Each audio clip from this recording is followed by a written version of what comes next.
in response to fellow wildlife expert Forrest Galante's video on Plum Island, that it started with Lyme disease out there. This is something that people in Connecticut have talked about for years. It's one of the many animal testing sites around the world that I'm aware of, and it's similar to the one that I'm about to talk about today that I assumed people in the animal community knew, but this is another highly sensitive testing area that is forbidden for the public to go to. Now, of course, the lab on Plum Island, it's linked to the zoonotic diseases. Zoonotic diseases are when it can spread from animals to humans. That link has been well talked about, and it is very well talked about a lot in Connecticut, which is right across the river where Lyme disease is from, in Lyme, Connecticut, where it was originally first named. Now, but did it originate in Plum Island? That's what we believe. Now, but today I'm going to introduce you to a different area that is off limits to the public, and that is Morgan Island or Monkey Island. And it is a huge population of rhesus macaques or rhesus monkeys in South Carolina, near Beaufort. Now, rhesus macaques, of course, they're commonly called rhesus monkeys. They're native to mainland Asia, specifically South Central, up through Afghanistan, India, and even parts of southern China and into Thailand. Now, it's one of two wild populations of rhesus macaques in the United States. Subscribe, comment if you want to know about the other one. I can make another video on the other one if you'd like. Happy to do that. So, Morgan Island, famously known as the Deadly Monkey Island. I'm going to go into the dark history, eerie facts surrounding the land, how it got this huge population of monkeys there, how it's impacted the local ecosystem. I'm going to go through just like the big brief overview in there. So let's get right into it. So diving right into Monkey Island. Mysterious place. It holds not just like these wild monkeys. It's not just the fact that they're there. Why is it so dangerous out there with them having there? So we're going to talk about first what is Monkey Island. It's a marshland consisting of 4,489 acres of upland and some marshland, the Cossawoosa Rivers, and borders St. Helena Sound to the south. Parrot Creek to the north. Marshland area has three major tidal creeks, and there is a massive breeding colony on Morgan Island of 3,500. Yes, 3,500 free-ranging Indian origin rhesus monkeys. Originally supposed to be in just a 300-acre of the area, and then they spread to that maritime forest where a lot of the colony resides now.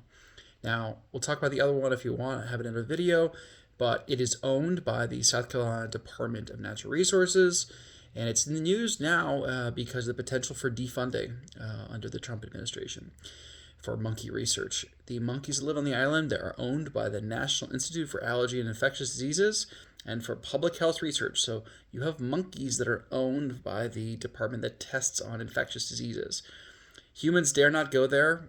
Why? Risk being, of course, attacked, potentially torn into. Monkeys are incredibly jealous during monkey breeding season, so the males can get incredibly aggressive. How did they get there? So in 1979, so over 40 years ago, the Food and Drug Administration, for the polio certification program, testing polio vaccines effectiveness, monkeys were just left to their own devices, namely to live, party, just have a great old time, raise youngins on the island. Each year, new troop of monkeys added out there. And one occasion in the 90s, poachers snuck onto the island. They wanted to go hunt. They did get attacked by monkeys. Some curious teenage boys, they learned the lesson.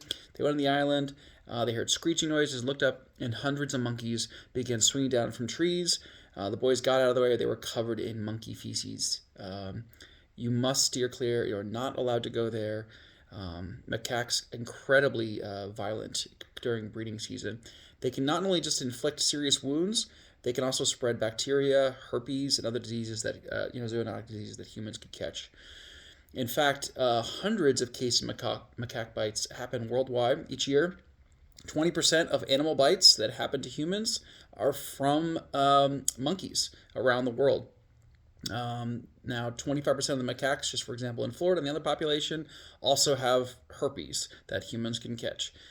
Most attacks are just bites, but just in 2021, there was an incident where there was an infant that was grabbed by a macaque and dropped, causing the death of the baby. In March of 2023, Alpha Genesis, this company, takes over the management of Morgan Island for these 3,500 monkeys, and there are people that are in the area that refuse to believe they actually exist out there. 3,500 of them, no cages, no pens. In 2021, Congresswoman, Nancy Mace, did ask for the secrets to be revealed. What's going on in Monkey Island? Why don't we know more? She's from, of course, South Carolina.